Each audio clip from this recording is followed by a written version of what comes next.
Yung huli pre. Ang ganda ng lambat na ginamit nyo ha. Pusit. Ha? Ito, pusit. Wow.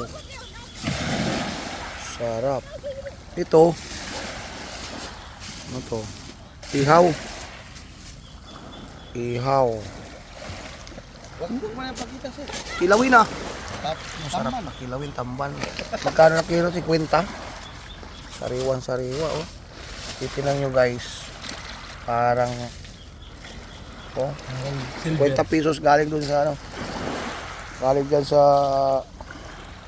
aming mananagat. Ayan oh. Shout out! Shout out! Yan. Dito kami sa Zamboanga City. Katapat nito ay Basilan. Ayan, Basilan yung medyo. Nakita mo yan Oh, Basilan. Ayun yung sa isla yun. Yun may ano, yung may bangka na yun, Basilan na siya. Tapos yun, Tawi-Tawi. Hindi na makita ang Tawi-Tawi. Ayan guys. Liligo kami kasi mamaya pupunta na ako ng Butuan City. Kagabi kami dumating dito, mga alas 10 ng gabi. Nag-overnight, tapos yung mga kasama namin umuwi na.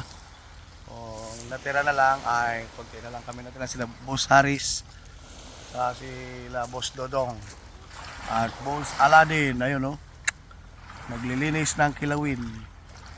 Kakaroon tayo ng third batch ng Zamboanga City. So PM nyo lang si Boss Aladin kasi siya ang may hawak ng Zamboanga City. At Tawi-Tawi, magkakaroon din pala sa Tawi-Tawi. Ikaw boss? Okay, good. Mga boss, abang-abang, Hardtech, Tawi-Tawi at Zamboanga third batch. PM lang, PM. Ayos. Training. Ano masasabi mo sa training natin, sir? Kompleto. Yung baka hindi ka na magsisisi sa bandang huli. Ayun, no?